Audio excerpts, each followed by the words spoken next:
The ARLA Tornado Alley Truck Series returns for the start of the 2013 season at the famous Daytona International Speedway for the season opener, Atlant-X 150.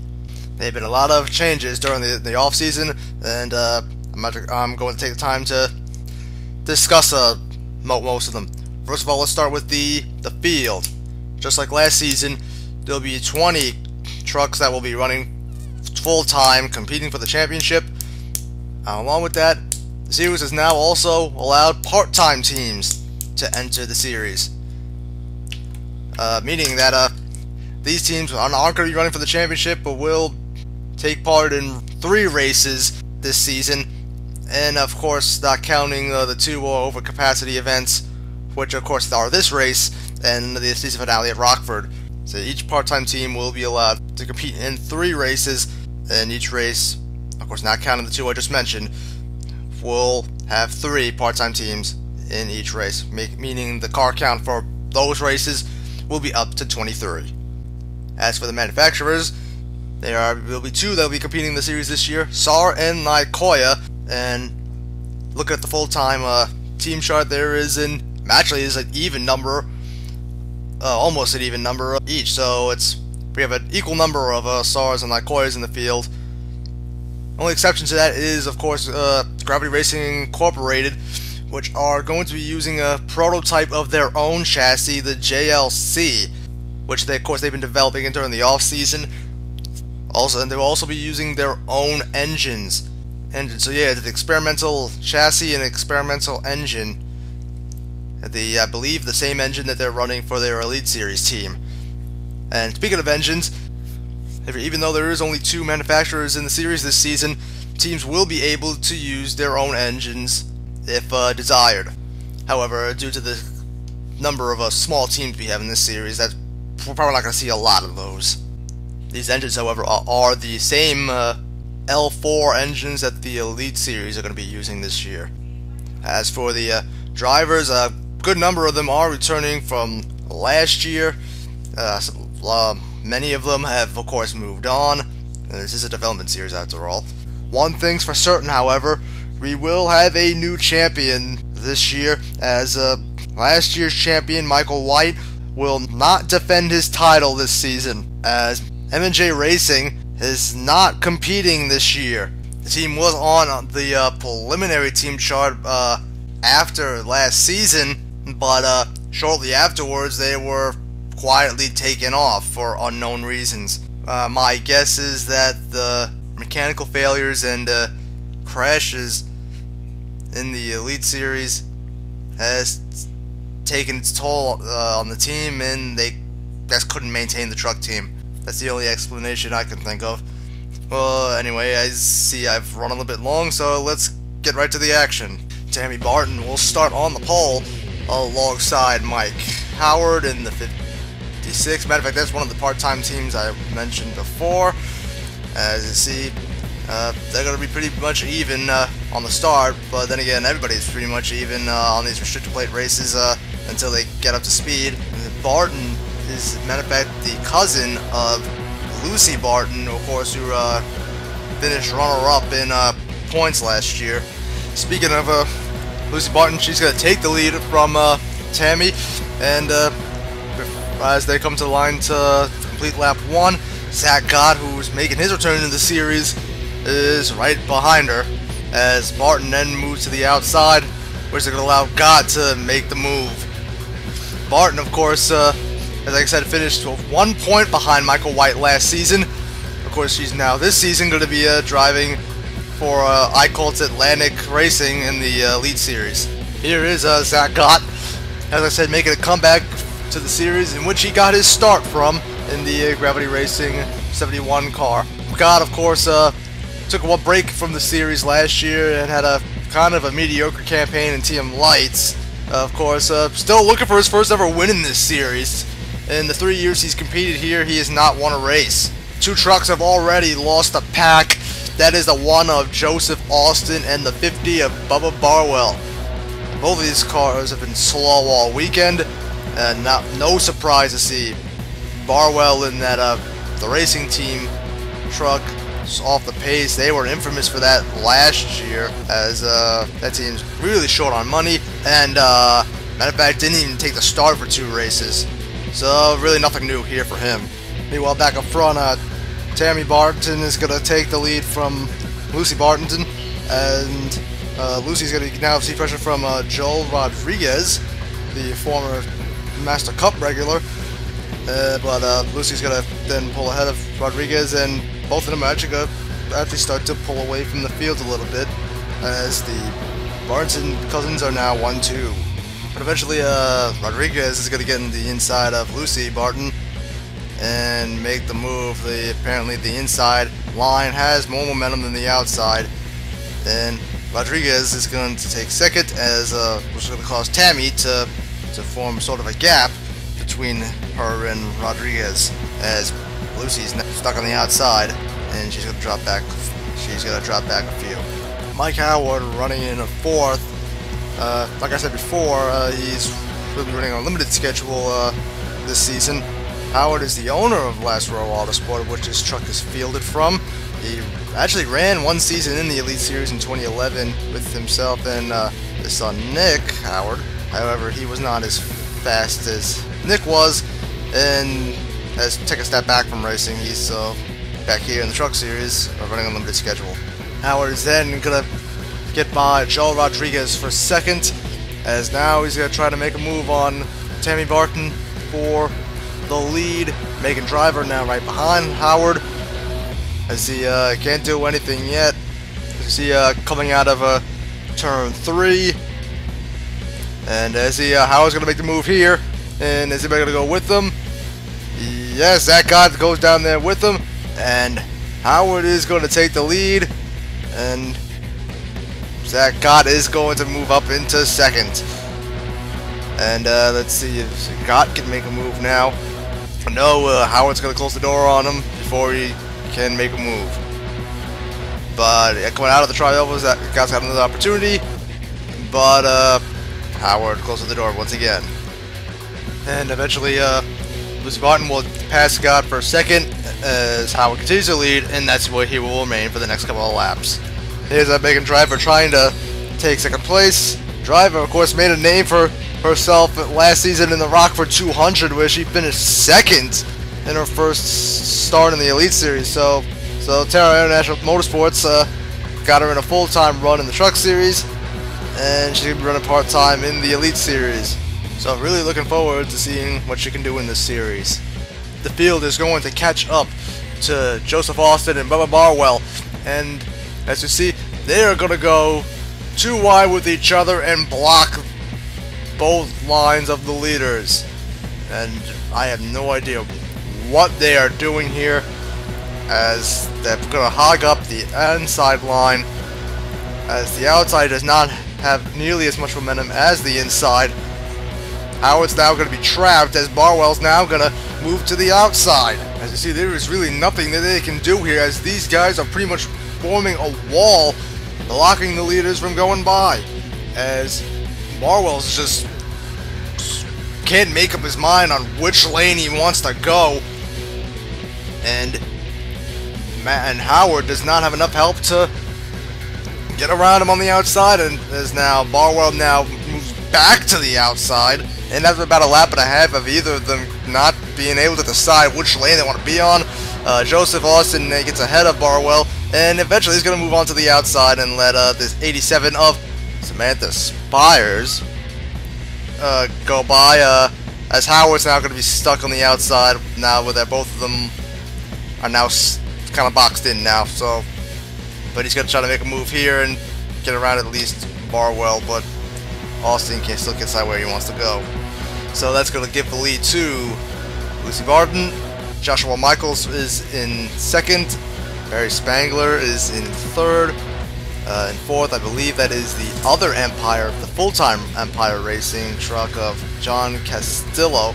And as you can see, due to the lap cars, these guys have separated themselves with the rest of the pack, as Barton's going to lead this lap, as Spangler is going to try to fight Michaels for second.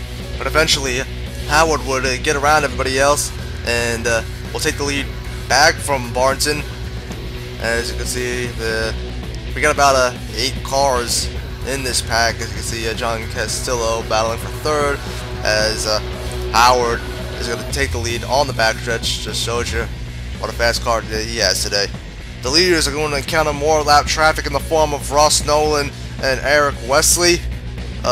Nolan is going to show us how our back markers is supposed to act and gets directly out of the leader's way. Wesley holds Howard up a little bit, but quickly gets out of the way, but are holding up John Castillo and one other car. But I really think they can't help.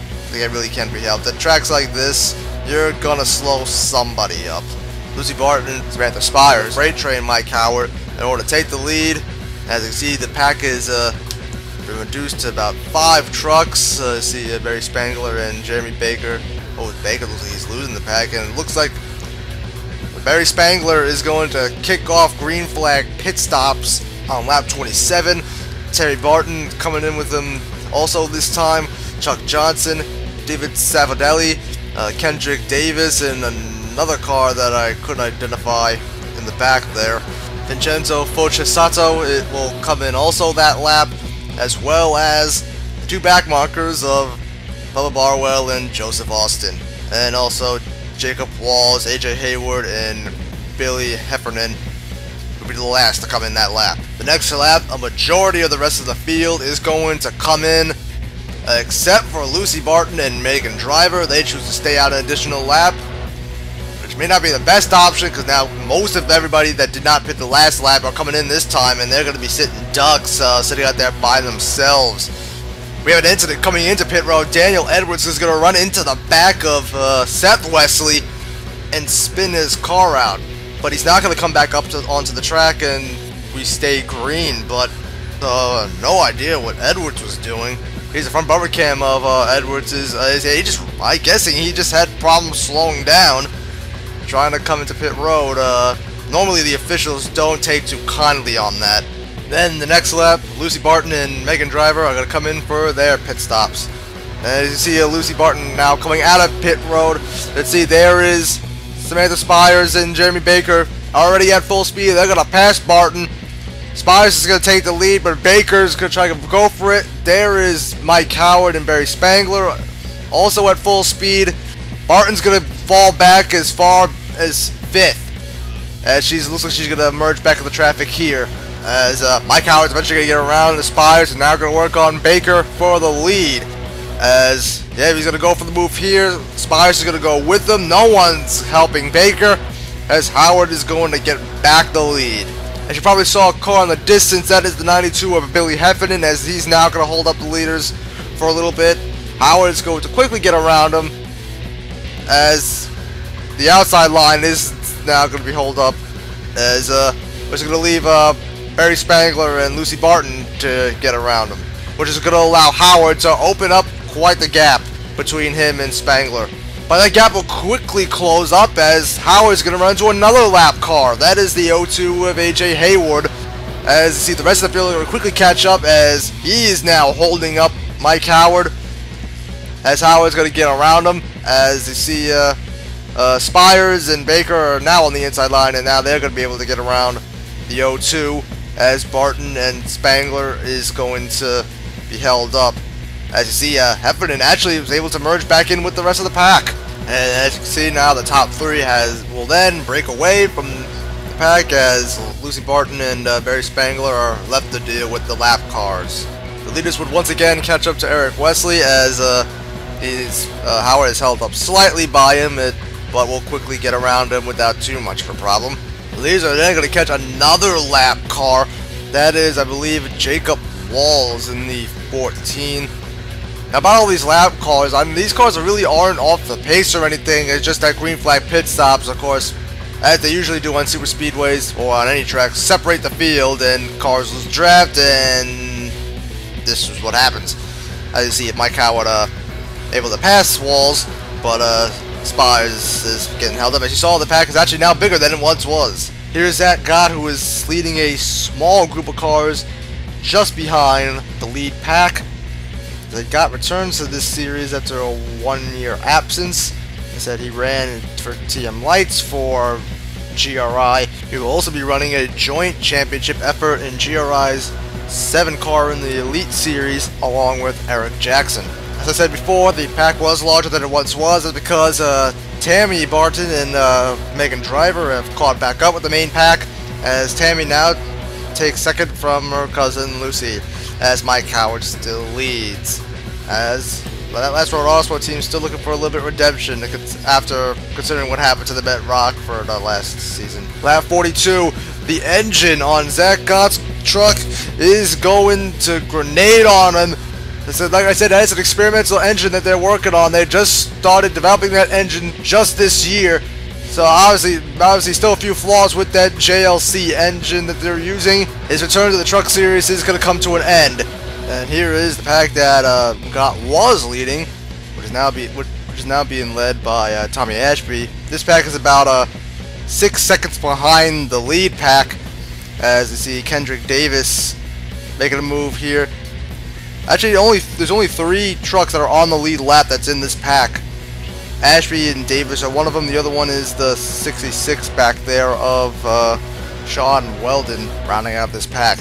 Here is Joe Rodriguez leading a group of 3, which also includes Chuck Johnson and Michaela Carter. Rodriguez will be running part-time in this series this year. He's also, I believe, running in TM Lights for Terra National Motorsports. He's also been named as Power Steering Incorporated's 3rd driver for the Master Cup Series, where he used to run full-time. The leaders are going to once again catch Joseph Austin and Bubba Barwell, and just like last time, Austin is going to pull right in front of Howard and hold him up. There's actually 2 more cars ahead of them. That is Daniel Edwards, who had that pit road incident earlier, and Seth Wesley, the car that he ran into. Austin's going to get out of the way, move to the inside, and as Howard's going to get by, so does Lucy Barton, and he's not going to try to pass Barwell on the outside. Barwell's so slow that he actually passed him on the outside and then goes to the inside of Edwards, as is now getting held up by Wesley. Howard then gets stuck on the outside, and here come the Bartons taking the lead from Howard, as they are still stuck behind Wesley, as Wesley also moves back to the outside, as the Bartons, along with Jeremy Baker and Megan Driver, are going to now pass him, as Howard is now stuck behind him. Then Tammy's going to take the lead from Lucy, as she's going to bring Megan Driver with her, as these 4 have separated themselves from the rest of the field due to the lap cars, but they wouldn't stay that way for long, as you see Barry Spangler and Mike Howard is going to catch right back up to them. Here is John Castillo leading a pack, which is probably the largest pack in the field right now, but this is about 11th on back. As you see, there's about 7-8 cars in this pack here. However, they're about a quarter of a lap behind the leaders. Meanwhile, back up front, Mike Howard once again going for the lead, as he's going to go on the inside of Tammy Barton, taking Jeremy Baker with him, as Howard's going to take back the lead here. Baker's going to move up to second. Barry Spangler is going to start off green flag pit stop with only 8 laps to go, but he's going to be coming in by himself, which is not a good thing. And again, though, when he gets out there, he's going to have no drafting help. Kendrick Davis and Bubba Barwa, I think that is going to join him also this lap, as well as David Savidelli. Also coming in this lap are Joel Rodriguez, Chuck Johnson, as well as Vincenzo Focesato. The very next lap, Mike Howard is going to come in for his final pit stop, but like Spangler, he's the only one of the leaders to pit this time by, so it's going to be interesting to see how that affects him towards the end of the race, as we only have 7 laps to go at this point. The very next lap, Samantha Spires and Tammy Barton are going to come in for their pit stops. Unlike Spangler and Howard, they're going to come in together, so they'll be able to draft off of one another, which may give them the advantage. Also coming in that lap would be, I believe that's Sean Weldon in the 66. Also coming in that lap is Kyle Cobb in the 74. The very next lap, the remainder of the lead pack will come in for their stops. Here is Megan Driver and Jeremy Baker coming out of pit road, It appears that Lucy Barton dropped the ball in that final pit stop. Let's see where they're going to come out to the field in comparison to Mike Howard and the others. You don't see them in sight yet as they merge back onto the racetrack. So driver still in the lead. Jeremy Baker not too far behind. As we now got 5 laps to go at this point. There's Howard and Spires as they are already at full speed. As they have quickly catch up to Baker and driver. As here goes Howard on the inside of Baker. Driver pulls into the inside. 4 to go at this point. Howard moves back up to second. But can he get around driver? Driver's not gonna give up the inside. He's gonna have to catch her off guard, and Mike Howard moves to the inside. But no one goes with him. He can't really complete the pass as Baker's then gonna go down with Howard as looks like it's going to be a 4-horse race for the win. Coming to 3 to go this time by. Howard is going to take the lead, but he hasn't cleared driver just yet. Here they come to the line. Howard's going to lead the lap, but he's going to clear. Is he going to clear driver here before they get into turn 1? And he looks like he's going to clear here. Also on 3 to go. Billy Heffernan in the 92's engine expires on him, and he is not going to make it to the finish. Heffernan, of course, finished 3rd in points last year. He's not going to start the season on a good note. Meanwhile, back to the battle for the win. Howard now back in the lead.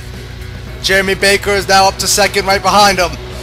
Megan Driver is going to drop back to the back of this 4-car pack as they pass Heffernan's crippled car.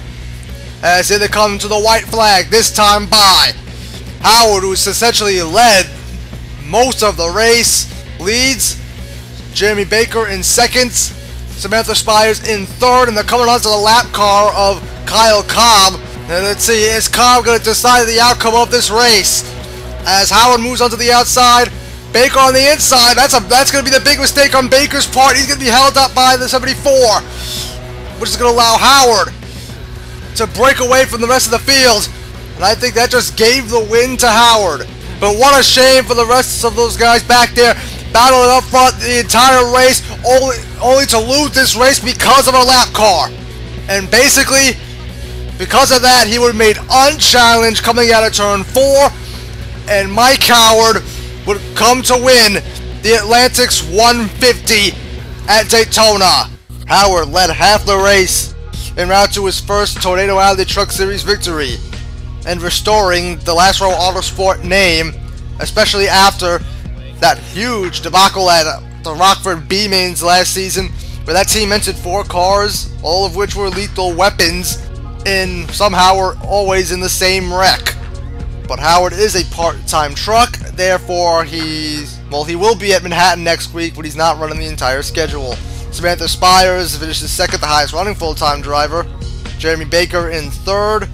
Megan Driver in 4th, continuing to show that 2nd place finish at the Rockford 200 wasn't a fluke. Lucy Barton, last year's runner-up, that team kind of dropped the ball on that last pit stop and finished about 3 seconds behind that pack. In 5th, this is the only race she's running in trucks this year, as she is, remember she's running in the Elite Series now. Barry Spangler, same thing with him, dropping the ball in that last pit stop. He finishes 6th. Tammy Barton finishes in 7th. She took over the same car that Lucy drove to a 2nd place finish in points last year. Interesting to see how she does in that truck. Sean Weldon in the 66 finishes 8th, about 20 seconds behind the leader. Kendrick Davis finishes in 9th. Scott Bell in the 38 rounds out the top 10, about a half a lap behind leader Mike Howard.